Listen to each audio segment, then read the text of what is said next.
The scent of caramel hung heavy in the small kitchen that night, thick and sweet, almost enough to mask the bitter taste of disappointment that clung to Diep like a shadow.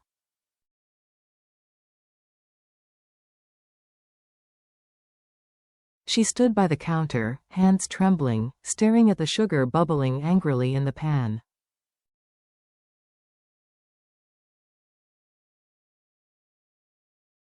The golden glow she had hoped for turned dark and bitter in seconds, collapsing under her expectations, much like the fragile hope that had been fading for weeks.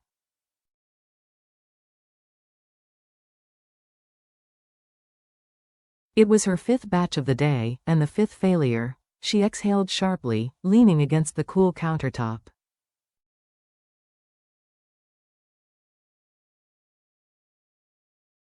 Outside, the rain had begun a soft, persistent tapping against the window, a quiet rhythm that echoed the dull ache in her chest.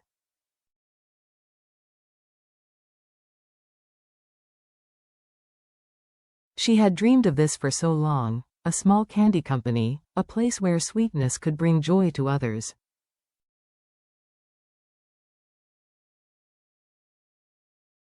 But reality had been relentless. Her first customers hadn't returned. Rent was due, her ingredients dwindling, and she hadn't shared the full truth with James yet.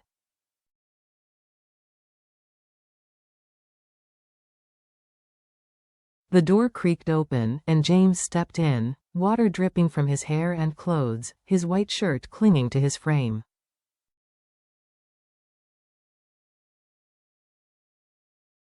In his hands was a box of fresh sugar, cocoa, and other ingredients he had quietly bought on his way home, anticipating her exhaustion.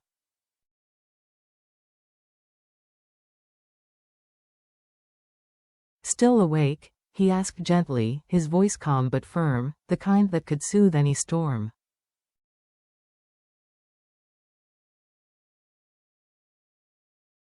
Diep quickly wiped away tears, forcing a weak smile.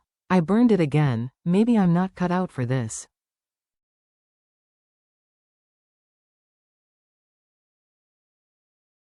James set the box down and approached her slowly.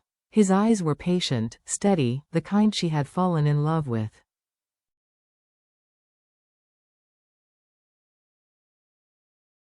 "No one gets it right the first time," he said softly.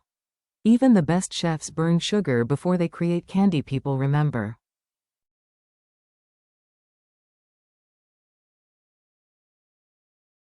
She shook her head, her voice breaking. "It's not about the recipe anymore. I've spent everything."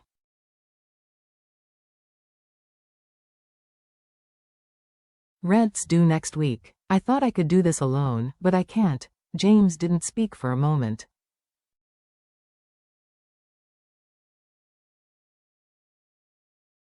He reached for her hand and placed a small, wrapped candy in her palm. "Try this."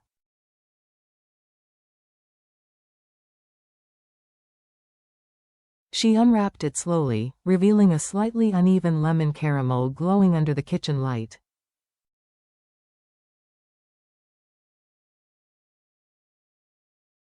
She bit into it, and for a heartbeat, her eyes widened.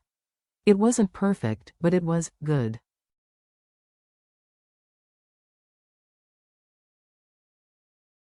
"Real, hopeful. I made it," James said quietly. "With the recipe you left on the table last week, I just followed your instructions."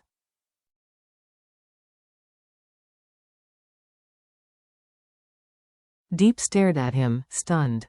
"You made this?" he smiled. "We made this together."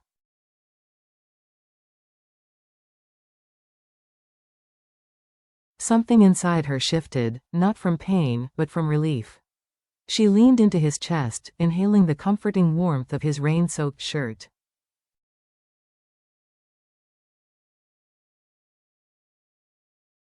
"You still believe in me?" she whispered. James brushed a strand of hair from her face.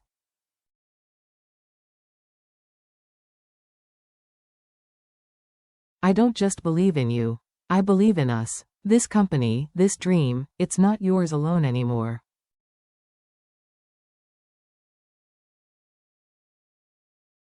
Outside, the rain softened, leaving behind the mingling scent of wet earth and sugar.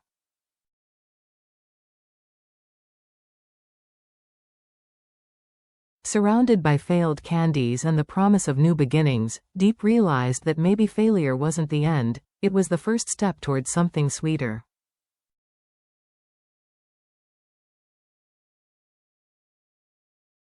And for the first time in weeks, she smiled, not the forced kind, but the one that sprang from deep within, tasting like hope.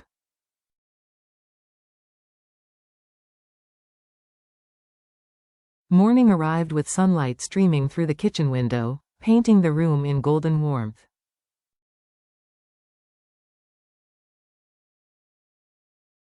The failed batches from the night before had disappeared. James had cleaned everything while Diep slept.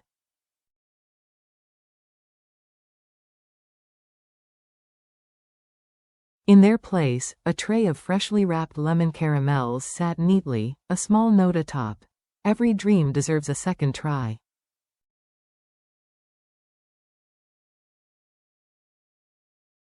Diep touched the note gently, a soft smile spreading across her lips. James had always been calm, practical, yet unwaveringly confident in her, more than she had been in herself.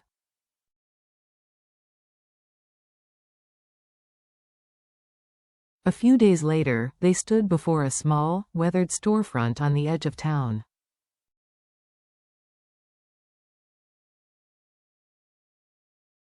Its faded paint and creaky wooden doors looked modest, almost forgotten, but in Diep's eyes, it was the beginning of everything.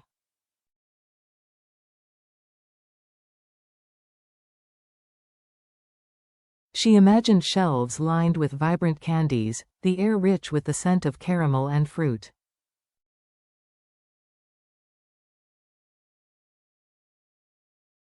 James held the keys, twirling them between his fingers before handing them to her.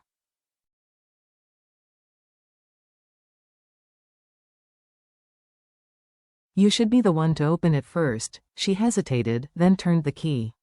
The old lock clicked, and sunlight poured in, illuminating dust motes and cobwebs, along with the weight of possibilities.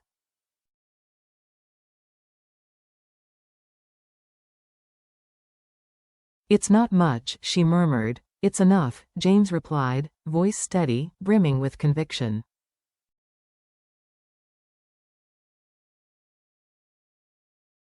The weeks that followed were chaos wrapped in hope.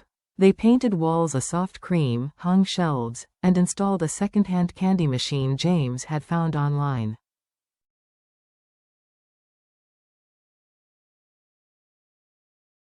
Diep worked late into the night experimenting with recipes, strawberry creams, coconut toffees, and her signature lemon caramels, while James handled deliveries, paperwork, and even learned the art of candy wrapping.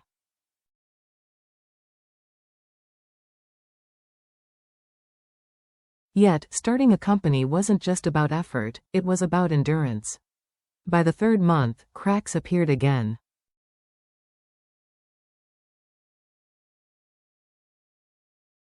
Sales lagged, the shop barely breaking even. A major supplier demanded higher payments, and the landlord's call brought news of a rent increase.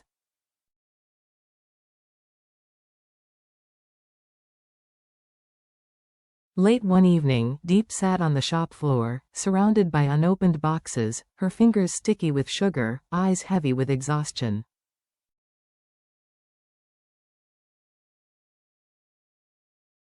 James entered silently, holding 2 cups of steaming tea. "I don't know if I can keep doing this," Diep admitted, voice trembling.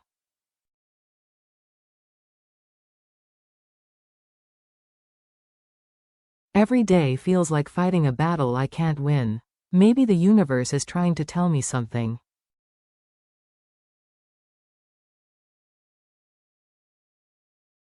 James knelt beside her, placing a cup in her hands. "The universe doesn't decide your future, Diep.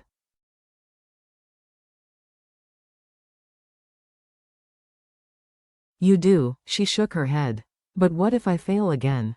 What if this was all a mistake?"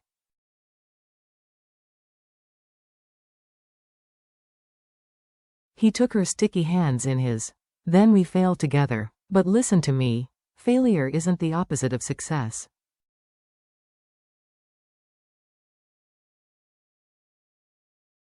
It's the path to it. Every ruined candy, every mistake, it's all teaching you something.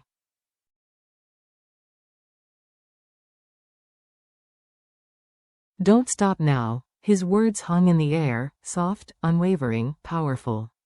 Diep looked up, meeting his gaze, and for the first time saw not just a husband, but a partner, someone who would never walk away, no matter how bitter life became.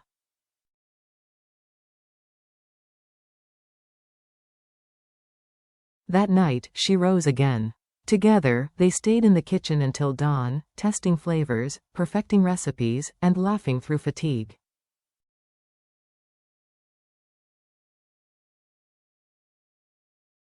When the first light of morning touched the jars of candy lining the counters, they sparkled like tiny suns, each one a symbol of hope, effort, and love that refused to yield.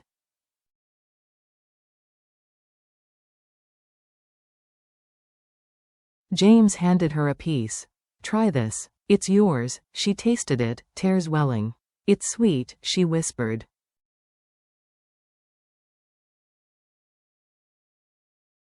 Just like us. Months passed, and the little candy company that once teetered on the edge of failure began to glow with quiet success.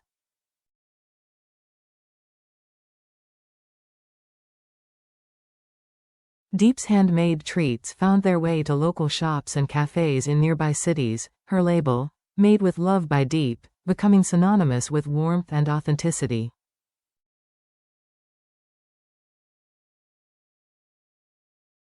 Yet, success brought new choices.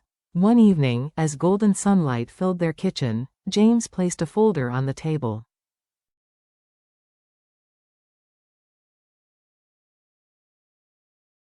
"Diep," he said softly, "an investor from Singapore wants to expand your brand. They're offering a partnership worth $500,000.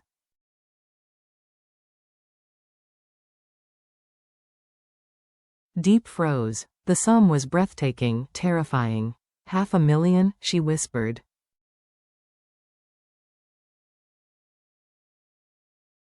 Life-changing. But they'd control the recipes, the factory. Everything. James nodded slowly.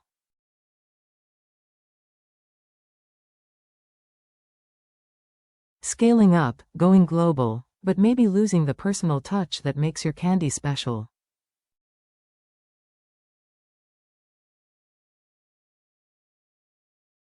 Silence fell. Diep looked at her sugar-sticky hands, remembering nights of tears, James carrying boxes alone, the customers whose smiles had made it all worthwhile.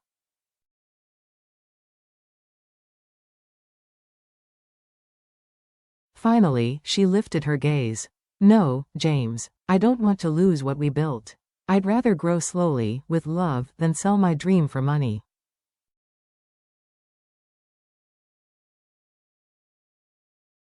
James's pride was evident in his eyes. "That's why I always believed in you." Hand in hand, they watched the evening sun dip behind their shop, the scent of caramel filling the air, sweet, warm, full of hope.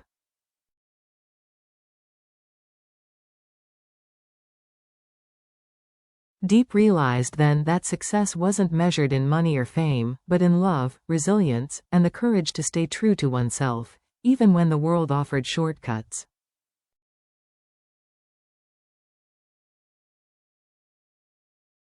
As James whispered, "You've already made it," Diep knew he was right. Their dream wasn't just alive, it was thriving.